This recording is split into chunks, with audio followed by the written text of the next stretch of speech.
जो लोकाचार, फॉर्मेलिटी, शमशान तक ले जाएंगे, जलाएंगे, फूकाएंगे और बोलेंगे मर गया हो, मर गई हो, चलो अपना काम देखो, तुमसे कोई लेना देना नहीं। फॉर्मेलिटी इसलिए निभाते हैं कि कल अपने में भी आएंगे तो उनके खानदान अपने को ले जाएंगे, रियल नहीं। ये दो पत्नी वाला मामला, ये दो प्रकार के लोग। तीसरा, तुम यूं मरे।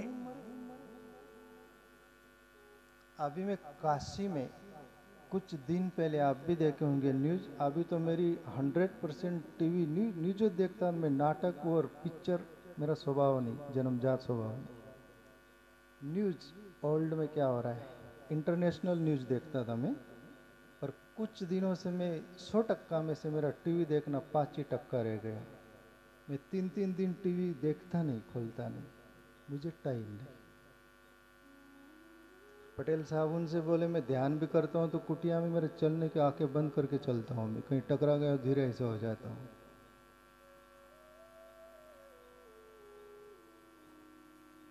वो पिंपलगांव लॉन्ड्री के वो आए थे, वो दिन वो मैं बोला था महाराज लोगों को टाइम कैसा मिल रहा है, मेरे को आश्चर्य आता है, मुझे टाइम नहीं, इनको फर्राटों को कैसा टाइम मिलता है।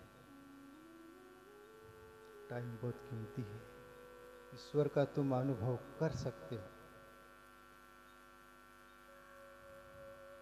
कीमती समय है। एक क्षण तुम्हारे में से कुछ हो जाएगा तो दवा खाने में 1 घंटे का 1000 रुपया भरना पड़ता है, एक दिन की फी 25-25 हजार रुपया होती है। वही क्षण आज फ्री है तो अपन बोलते हैं अपन कायम ऐसा रहेंगे, न हरी भजेंगे, न अच्छा काम करेंगे, न किसके काम आएंगे, औरों को दर्द पहुंचाएंगे। तीसरी पत्नी जो है उसका अर्थ ये होता है, ये काशी की बात बोल रहा था मैं, लाइव देख रहा था, घर कुटुंब, बेटियां, 3 बेटी थी, जिसकी माँ मरी उसकी 3 बेटियां थी, वो शादी नाते पोते वाले सब थे वो, पर 6-7 घंटा काशी के घाट पर वो लाश पड़ी रही। किसके लिए पड़ी रही, हमारा भी हिस्सा है भाई, हमको हिस्सा देगा तो जलाने देंगे, नहीं तो नहीं। अंदाज लगाइए, सगी माँ है, उसकी 3 बेटियां है, 7 घंटे लाश पड़ी है, हमें धन का हिस्सा देंगे तो सही करेंगे वरना नहीं करेंगे, और वो सही करा गया तब लाश जलाई गई सगी माँ की। तो अंदाज लगाइए, जिस धन पर तुम गर्व करते हो और अपनी खानदानों पर गर्व करते हो, वो तुम्हारी होती है क्या भाई? सब पैसे के भाई, अपना कोई नहीं। जब तक पल्लव पैसा होगा तब तक सब कोई सलाम करे, अपना पैसा निकल गया तो कोई मुंह से मीठा बोल न बोले, भाई सब पैसे के भाई, अपना कोई नहीं।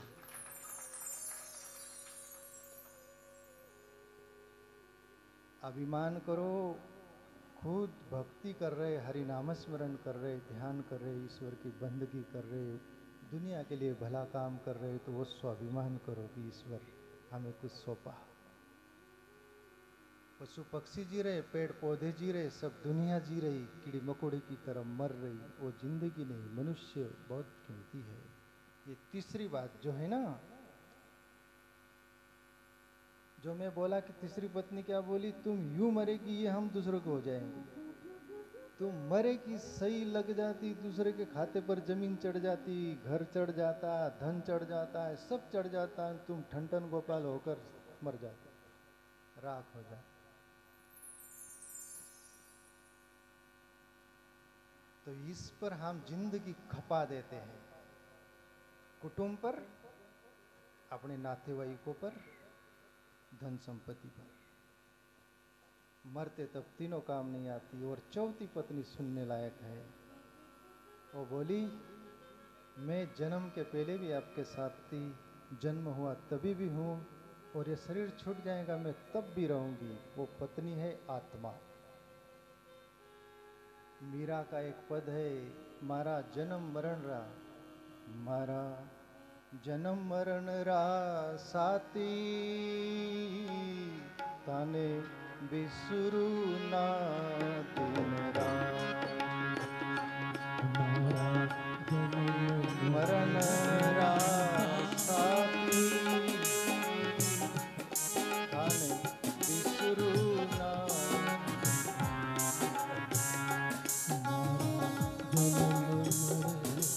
रासाती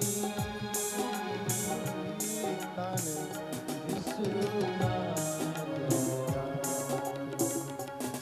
ताने बिसरू ना दिन राती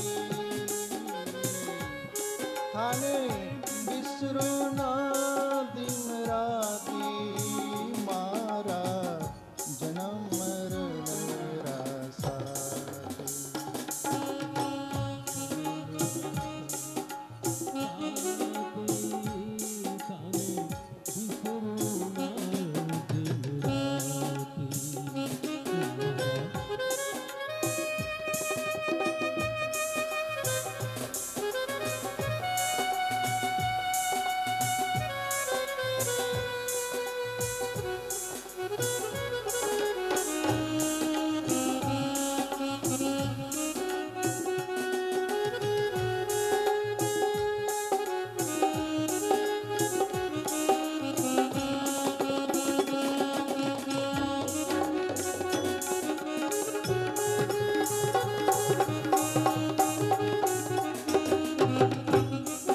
मीराबाई बोली, हे प्रभु,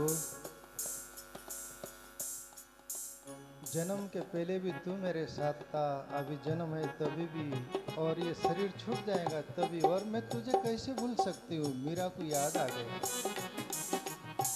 हमें याद नहीं आता। मीराबाई जैसे संत होते तब हमें स्मरण दिलाते हैं कि हमें याद आ गया, तुम्हें भी आ सकता है।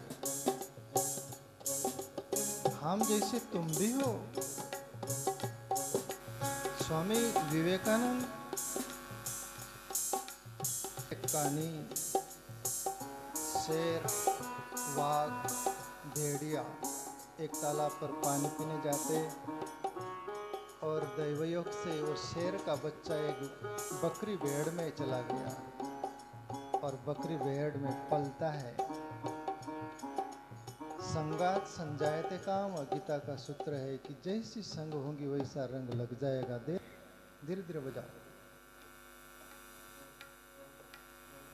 जैसा संग होगी वैसा रंग लग जाएगा। प्रभु श्री कृष्ण भी बोले। तो वो शेर का बच्चा था, भेड़ों के बीच रहा तो मैं करता, वो गडरिया मारता तो मैं, कुछ भी करता मैं, जैसे बकरी मैं। बकरी का स्वभाव क्या होता है? गले पर ये छुरी आ जाती तब तक भी मैं करती हो। कबीर बोले ना, बकरी ने मैं कहा, कबीर कटाया सिर। तो आप अपने अंदर जिंदगी में अहंकार का मैं की डिपली नहीं बजाना, अहंकार को तिलांजलि दे दो। विवेकानंद बोले, शेर का बच्चा भेड़ बकरी में रहा तो मैं करता। एक दिन शेर का झुंड आया, पानी पी रहा था, तो शेर देखा ये तो अपनी जाति वाला है और मैं कर रहे हैं। ये तो दाढ़ मारे तो प्रेग्नेंट गर्भवती पक्षी पशु बच्चे फेंक दे, और तू मैं कर रहे हैं। और शेर कान पकड़ा उस बच्चे का, इधर और मैं करता है। शेर बोलते है तू मैं मत कर, तो हमारी खानदान का है। वो मानने को तैयार नहीं बच्चा, मैं बकरी भेड़ हूँ। तब वो शेर बोलता है चल पानी में बताऊँ तुझे। पानी में सिर पकड़ के बताता है। तब उस शेर का बच्चे को लगा, शेर बोला मेरे तरफ देख और तेरे तरफ देख। बोले अपन तो एक है। ऐसा ही संतों को पता चल गया कि हम ईश्वर के अंश है। ईश्वर अंश जीव अविनाशी, चेतन अमल सही सुख राशि। तो वो बोलते कि हम जो है वो तुम है, हमने जो पाया वो तुम पा सकते हो। तो मीरा से हमें प्रेरणा मिलती है। तो प्यारे मित्रों, चौथी जो पत्नी थी वो आत्मा हमारे संग साथे प्रभु श्री कृष्ण बोले, अर्जुन अपनी आत्मा का पतन होने मत देना। उद्रेत आत्मना आत्मानम न आत्मानम वसादे, जिसका पतन होने मत देना। आगे जो ये हीराजी महाराज बाबा का पद है वो, ऐक प्राण्या तुला सांगतो उत्तम नरदेही, ऐक प्राण्या तुला सांगतो उत्तम नरदेही, भरल्या मायेच्या बजार जगामध्ये असला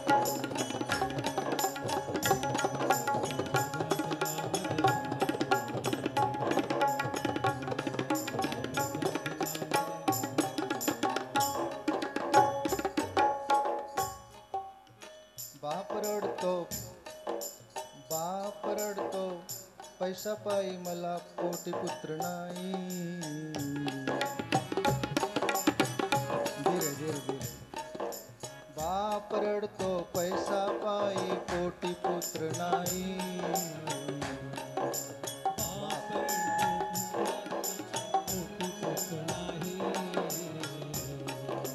भाऊ रडतो भावांसाठी मला भोज नाही।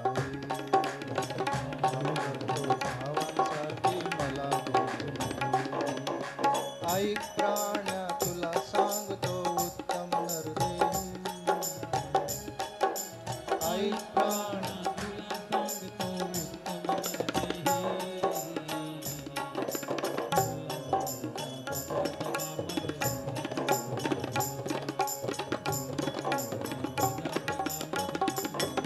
उत्तम बाप रोता है कि मुझे बेटा नहीं,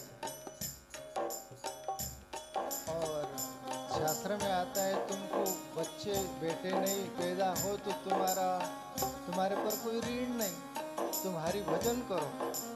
पर हरि भजन नहीं, वो आत्मदेव की कथा आती है ना, पुत्र नहीं तो आत्महत्या करने चला। अपन बोलते, अपनी भाषा में बोलते, धुआड़ी देने वाला कोई तो हो ना। जिसके धुआड़ी देने वाले क्या वो सुखी है क्या? वो बोलते न पैदा होता तो अच्छा था। शास्त्रों में आते हैं कि 3 प्रकार के पुत्र होते हैं, एक ऋणात्मक, एक शत्रुआत्मक, एक सेवकात्मक। 3 प्रकार के बेटे होते हैं। 1 मिनट नाना, शांत शांत शांत शांत। समय समय पर टाइमावर सगळे काही होतील, गाणे होतील, पोवाडे होतील, लावणी होतील, असं काही। हम जब छोटे थे तो पहले मनोरंजन कुछ नहीं रहता, तमाशा रहता था। 2-2, 3-3 किलोमीटर हम भी जाते थे, कोई समझता नहीं था, पर मनोरंजन का कोई साधन नहीं था। तो वहाँ पर बोलते थे समय समय पर सब होगा, बोले तमाशे में ऐसा सब कुछ होगा। तो 3 प्रकार के पुत्र कैसे? ऋणात्मक पुत्र, प्रारब्ध का उस पर कोई ऋण है तो वो ऋण चुकाने के लिए तुम्हारे घर में पैदा होता है और वो ऋण चुकाता है। और शास्त्रों में यहाँ तक आया, मैं पढ़ा था कहीं, तुम्हारे पर परोपकार जिसने भी किया उसका ऋण है तो तुमको चुकाना ही चुकाना पड़ेगा। एक वेद में कहानी आती है, वो बोले गया है कि एक बैल था एक किसान के घर, उसका ऋण था। तो बैल खेत में चलते चलते वहीं गिरा, वहीं मरता है, और खाद बनकर वो किसान को वो जो उसका ऋण था वो चुकाता है। तो कहने का तात्पर्य, कोई बोलेगा मैं तो ऐसा ठग लेता हूँ ना, वहाँ से ऐसा निकाल लेता हूँ, ये कर लेता हूँ, वो कर लेता हूँ, और तुम्हारी जो सेवा करे और तुम उसका मोह बदला कुछ न दो तो वो ऋण तुम्हारे पर चढ़ गया, तुमको चुकाना ही पड़ेगा।